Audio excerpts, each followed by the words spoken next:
Good morning, everybody, and we're recording. So it's great to see all of you for session 2 of our school level planning essentials. For today, we're going to dig into the root cause.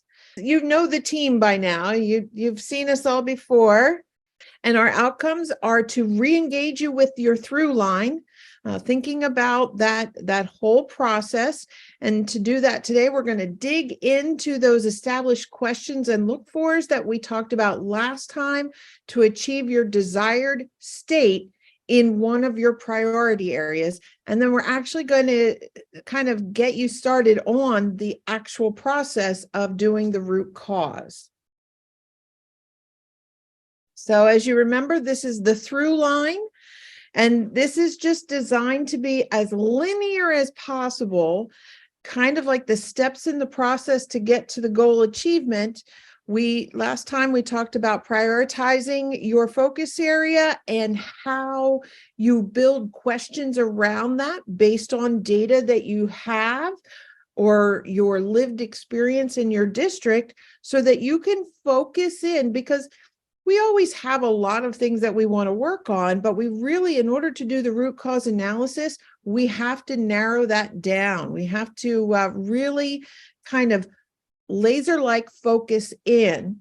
And so with the root cause analysis, we're going to ask you to think about a theory of action. That it's that priority statement. Basically, you've got your focus area, you know where you want to be, and your priority statement is basically, if we can do this, if this is the thing that we fix, then this is what will happen. So I don't want to steal too much of Charlie's thunder because he's going to bring us back around in a more detailed fashion to the root cause process. Awesome. Thanks, Tanya. I did want to just share with everybody briefly the through line that is linked into the slide that you're seeing here on the screen. It is a forced copy for you. So if you do recall the last time, if you were with us for the first installment of the school level planning essentials, we did share this through line worksheet with everybody in the chat, and it is part of our resources that we shared. But it will force you to make a copy. I just pulled up the preview version just to refamiliarize yourself with it, and we'll definitely make every attempt to ensure that this is kind of the outward facing document that we're constantly going back to and recalibrating around over the next 2 sessions as well. So just sharing what Tanya just said, kind of in this one nice package for everybody. All right, so the last time we were together, as Tanya mentioned, we talked about the essential practices, conducting a needs assessment and determining what essential practice or essential practices might have become the focus or will become the focus of your specific school improvement plan. And we put that little parenthesis S in here because we want to ensure that you're not just writing your plan around one specific essential practice, but you also don't want to write your plan around 18. So our rule of thumb is to typically choose anywhere between 2 to 3 essential practices that you are looking to prioritize. And as we're taking a look at those particular essential practices that we're prioritizing, there are operational look-fors that the state has put together. They're research-based, and if they are implemented with fidelity in each one of the essential practices, at the end of the day, those essential practices should be rated by your committee as operational for the specific school. That's kind of our desired state when we think about the different ratings for each one of the essential practices. So we want to bring everybody back to the essential practices that have become your focus. When Tanya and I were with you a few weeks ago, we identified an example essential practice that we wanted to use throughout the course of our community of practice. So we're going to focus primarily on essential practice 4 as our example. And when we start to think about the data that was gathered for our needs assessment, the questions that emerge from the data are the questions that are going to help us lead to the root cause analysis. So as you've gone through that needs assessment, started to think about the prioritization of your essential practices, anywhere again between 2 and 3 essential practices for your plan, there are some generated questions that are coming up more than likely from you or from other members of the committee that you're kind of bringing together to perform your root cause. But these specific questions are going to help to lead to that impactful root cause analysis to really get you to the heart of why are we seeing what we're seeing in our data? Why are we in the current state that we're currently in? And what are going to be our plans moving forward, thinking about our next 2 installments of this community of practice? How are we going to get to our evidence-based strategies to develop our action plan and our action steps? And then how are we going to communicate that and ensure that our teachers and other staff members within the ecosystem are specifically taken care of in terms of professional development? So I did just mention that Essential Practice 4 is the one that Tanya and I started out with in our first installment of the school level planning essentials community of practice, which is around identification and addressing individual student learning needs.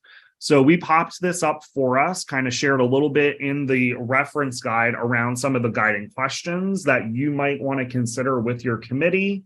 And then more specifically, the different types of evidence that could help us make the best determination for the specific rating that we're giving, whether it's not yet evident, emerging, operational, or exemplary, or it could help us with our data dive to really get to the heart of the root cause analysis. So those sources of evidence are just a few, it's a smattering of, bigger sources, and we'll talk a little bit more about the different types of data that we might want to consider, especially for our root cause analysis process. So we did share with everybody the last time we were together some specific and targeted questions. So the difference between questions that the district or the LEA level might focus on. So when we think about either comprehensive planning or we are thinking about how we might be impacting at the school level, some of the larger pieces at the district or the LEA level, there are some questions that at that district level that we might want to specifically focus on. And a lot of that has to do, again, with the impact of the K-12 system. A little bit different than what's kind of happening within the microcosm of the school.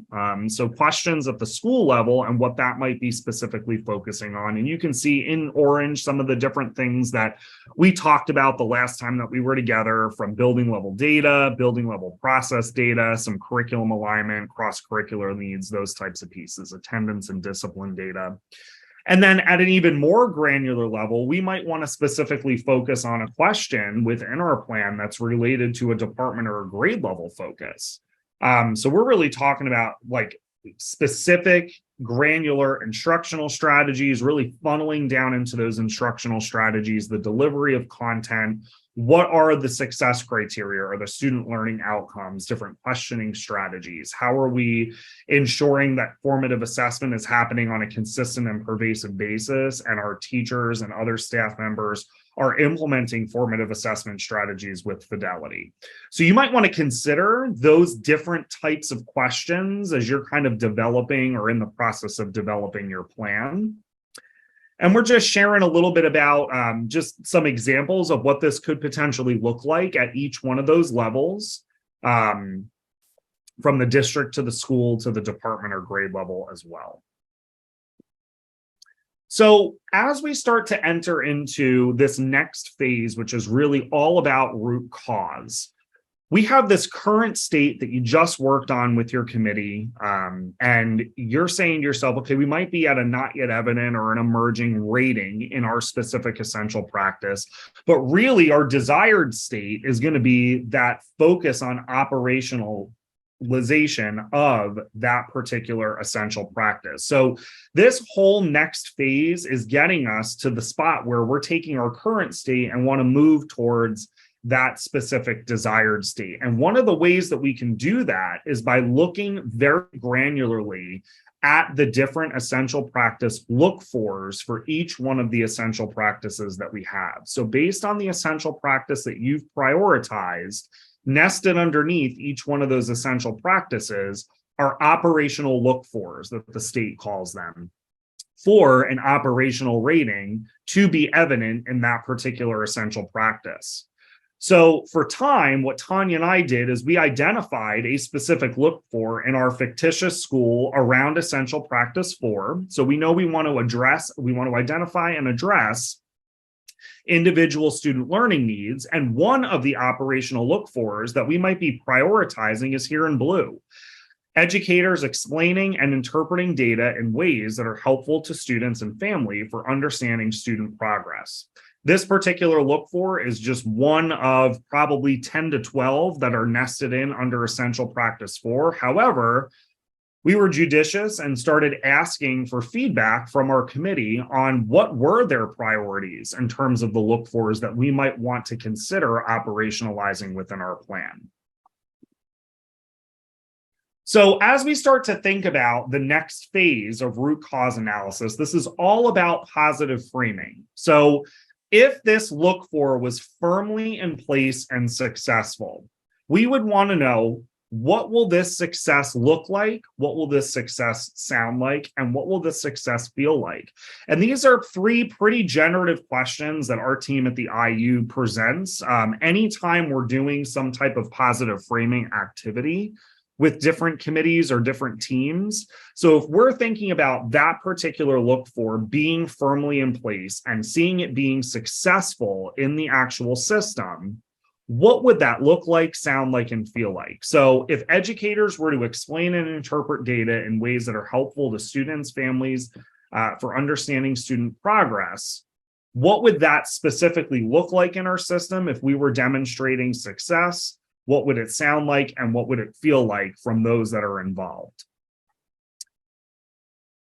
So what Tanya and I did is just kind of gave a very generic table that you can certainly lift out of this slide deck and use to kind of capture those specific notes from your individual committees that you're working with. So they can document, what does success look like? What does success sound like? What does success feel like as we're prioritizing this particular essential practice? This eventually leads to this whole notion of truly digging into root cause. And you can see on here, we have just a short definition that we use with the state team around root cause, that it's defined as the deepest underlying cause or causes of positive or negative symptoms within any process that, if we were to resolve it, would eliminate or substantially reduce the overall symptom. However, in order to get to that root cause effectively with our committee, we need to be able to identify what is it in our system that is causing what we're seeing. So we have a process that we typically use with committees that help them walk through and generate root cause independent for each one of those particular essential practices and the look fors that they're prioritizing. So the committee work that we would have or engage at this point is around a root cause analysis. So what Tanya and I did is we put together a root cause analysis document and a blank version as well for you to use. So after you've kind of completed that positive framing as some grounding activity for your committee, we would invite you to take a look at the blank root cause analysis document on this particular resource. We do have it available as we're kind of walking through some examples for essential practice 4 and the specific look for around data processes that we mentioned before that we're prioritizing. But at the end of the day, when we go through this process, we're getting down to the last 2 bullets here. The one that's highlighted is where we're going to kind of stop for today, which is around the data that we're going to use to measure progress in the area. And then the next time that we're together for installment 3, we're going to pick up where we're leaving off and start talking about evidence-based strategies that are going to help us succeed and help us develop our goal language and write our action plan.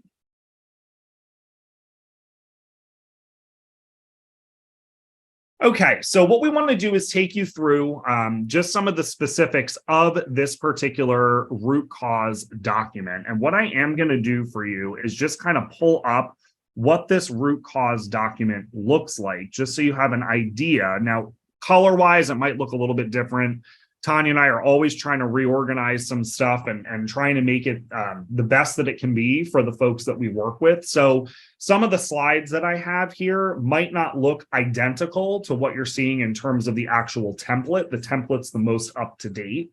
However, something for us to consider are definitely what's in each one of the columns. So we'll talk about those as we kind of go through. But as an example, what we did for you is we shared a district essential practice that we took a school district through when we were working on some comprehensive planning, just to give you an idea of what this looked like. It's the closest aligned to the essential practice for school level essential practices that we have in this slide deck for you today. But you'll see here in your columns that we want to start with our look fors, which is what we did. We want to identify a problem statement, which comes directly from the look for, and we'll tell you how to frame that out. Some of the factors that are contributing to the problem statement, the causes as potential reasons related to each one of those factors. And then again, that data piece. So what data do we have available that's going to support this essential practice and that we can continue to monitor throughout the duration of the plan as we implement it over the next year? Charlie, I just want to remind everybody in that data piece that we're still using that Bernhardt model where we're not just considering student learning data, right? We're also thinking about processes that might be in place or perceptions that we might have. So I think sometimes data gets us tripped up a little because we think it has to be very concrete student learning data, but there are so many other types, which I know you're going to hit a little bit later. Yep, absolutely. Thanks, Tanya. So I did just drop the blank data template into the chat for us, just so you have it. So the first two sections of any successful root cause is number one, identifying what your look fors are. So what are the look fors that are going to help us get to the desired rating or the desired state? If our desired rating is going to be operational under our rubric for our essential practice, well, then we want to make sure that our look fors match what that particular desired state is. Even if you're coming in at a not yet evident, we don't want to say you want to go from not yet evident to operational overnight because it might not happen, but those operational look fors are going to help you even inch closer. Hopefully, if implemented with fidelity, your plan will hopefully by this time next year have you come back with a generated rating of at least emerging. So those operational look fors are really important for us to take a look at and spend some time with our committee prioritizing. So we did that for you today, but what we want to do next is share what does the problem statement look like? So from that operational look for, based on the evidence that we found when examining that overall essential practice, what is the best statement that's going to represent the current state of where we are with that look for? So we're going to migrate from identification of our look for to what the actual problem statement is going to be. So I'm going to share with you just some screenshots of what this could look like using essential practice for as our example. So the first one here for essential practice for, this looks like a repeat because it is. Educators explain and interpret data in ways that are helpful to students and families for understanding student progress. Tanya and I identified this particular operational look for as the priority for our specific plan under this essential practice. From there, what we want to do is develop a problem statement that is rooted in that operational look for. And to help you out, what we did is we highlighted in green for you the stems that you want to start with for each one of those sections of your problem statement. When we don't have X, we don't have a culture that Y. So everything that comes after those particular two green highlighted areas is specific to the operational look for that we just identified on the last slide. So for example, when we don't have systems in place to effectively interpret and communicate data to stakeholders, we don't have a culture that ensures student success is the priority for all learners. So we're lifting some of the language that's from our look for, and we're also kind of globalizing the culture that we want to eventually have within the system, and that it relates back to this particular essential practice. So hopefully you're able to see the connection between what was here on the last slide from the look for to what the actual problem statement is. And Charlie, if I could just interject, if you're thinking about the through line, this would then get flipped for your priority statement, the if this, then that. Basically saying, if we had a system in place to effectively interpret and communicate data to stakeholders, then we would have a culture that ensures student success is the priority for all learners. So this piece right here, this problem statement directly feeds your priority statement that's in your through line.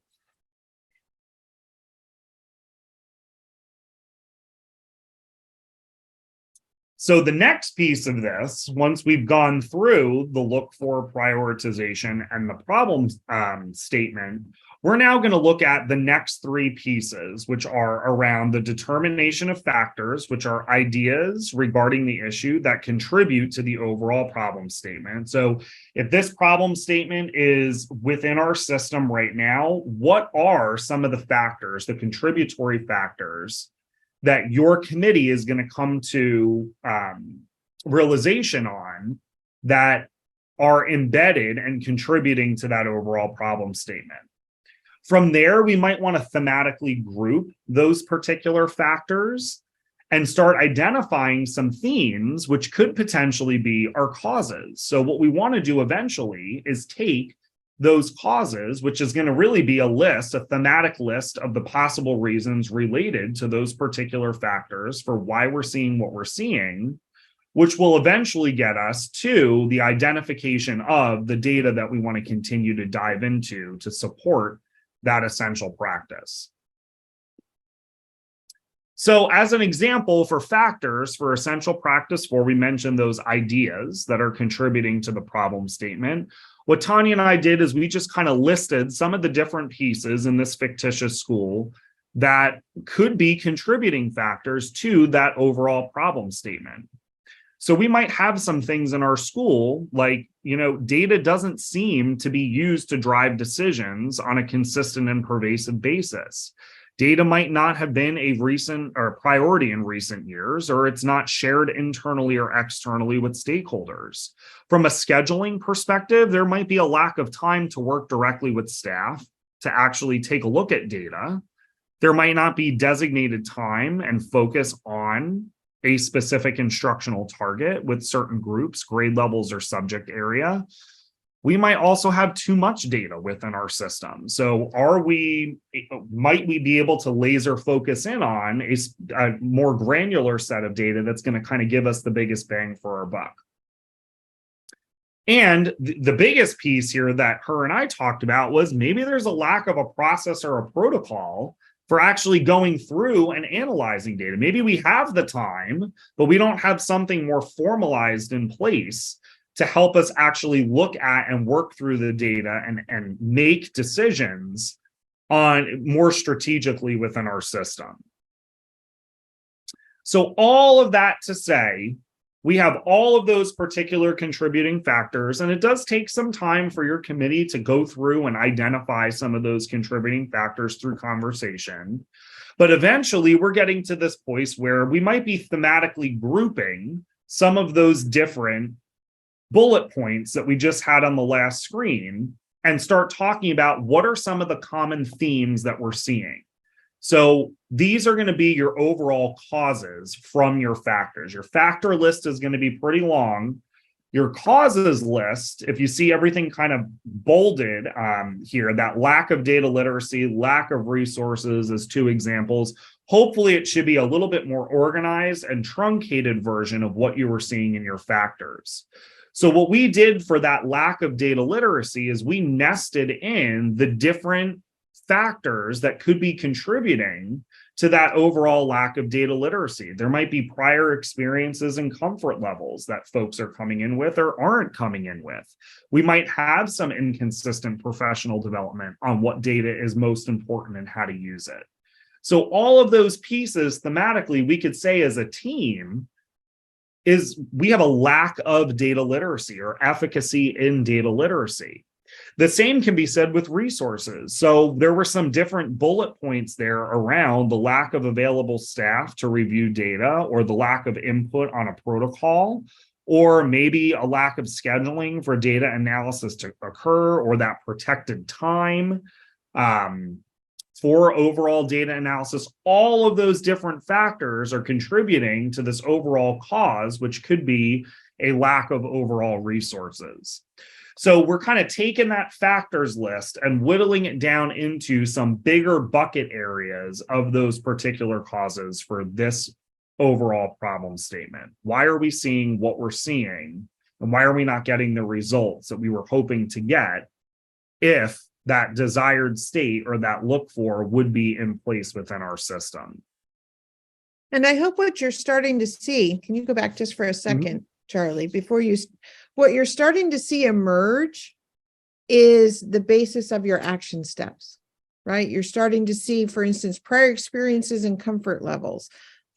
Maybe that's part of our action step, is we need to be, maybe as we move through the process, what does the evidence say about what helping teachers better understand data looks like? Are there certain strategies or practices that evidence tells us is effective? So hopefully what you're starting to see is this all kind of loops back around to help you build that action plan.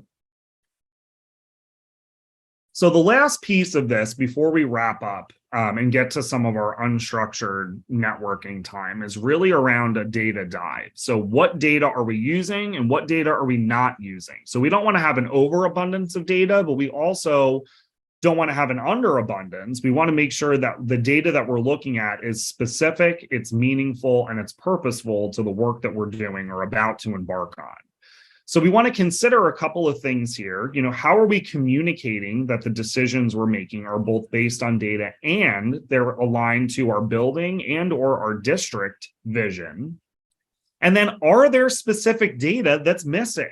Maybe there's data that we're not collecting or monitoring that are going to help to support addressing the individual student needs and successes that are part of this larger essential practice, EP4, that Tanya and I are using as the example throughout the course of these 4 installments. And one of the things that we can do collectively as a committee is start to think about the 4 different types of data that we have available at any point in time in our systems, whether it's the district level or at the building level, that could help to add or strengthen the overall data that we're taking a look at for the development of our overall plan. And those 4 types of data, Tanya and I have mentioned it, and a lot of the work that we've been doing are here on the screen. Dr. Victoria Bernhardt's work is instrumental in continuous improvement efforts between demographic data, perceptual data, student learning data, and school processes data. And what Tanya did the last time we were together with needs assessment is we talked a little bit about the intersectionality of these particular types of data and how, when we intersect things like demographic and perceptual data, what is this bigger kind of question or overarching theme that we might be able to get to when we're merging who are we and how we do business together, as an example. So if you click on that link or click on the kind of giant Venn diagram that's on that particular slide, we just kind of put down for everybody some of the different demographic data that we have available to us in our systems for student and staff, some of the different perceptual data that we have as examples, the student learning data that we have, and then also some of the school processes data that we have, and just some definitions for your team as they're starting to look at some of this these different data sets. But for time, I'm not going to read through every single one of these types of data, but what Tanya and I did is we just highlighted for you each type. So this one is the demographic data. It helps us describe the context of the school and some of the other different pieces that kind of come along with the overall demographic data sets that we have to really help define who are we as a system. The same with perceptions, again, for time, how do we do business? So really giving us that more perceptual data about what are we doing within our learning environment. This might be a great thing to ask your teachers who are actually looking at the data. What do you see as the need when you're looking at data? What makes you feel successful, and what maybe slows you down a little bit? One of the things, we don't want to lose sight of is that there's a lot of strengths in your system. And sometimes we hyper focus on data that reveals our opportunities for growth. But I would bet that there are a bunch of things happening in systems that are also strengths that we can capitalize on. It's a great point, Tanya. I think tapping into some of the educator perception data is certainly helpful in this particular regard, especially for essential practice 4, since that's what we're looking at. And then the last 2 types, these are probably what your teachers and most of the staff are the most familiar with in terms of student learning data. How are our students doing? We're really kind of digging into those different types of assessments that we could be pulling in, your summative assessments, diagnostics, benchmark, and formative. And then last but certainly not least is really the type of data that helps us look at school processes. So what are our internal and external processes that help us continue to work within the school system? So you're going to get data back that's going to help you determine, how are we working? What are the results that we want to get? And then do we have that coherence that we're looking for overall in instruction? So that kind of ends that root cause piece for us. And what we would do eventually then, and we'll do this during our 3rd meeting, is pick up with evidence-based strategies and talk about crafting goal language and your action steps. So I'm going to turn it back to Tanya, and she's going to get us to our unstructured time.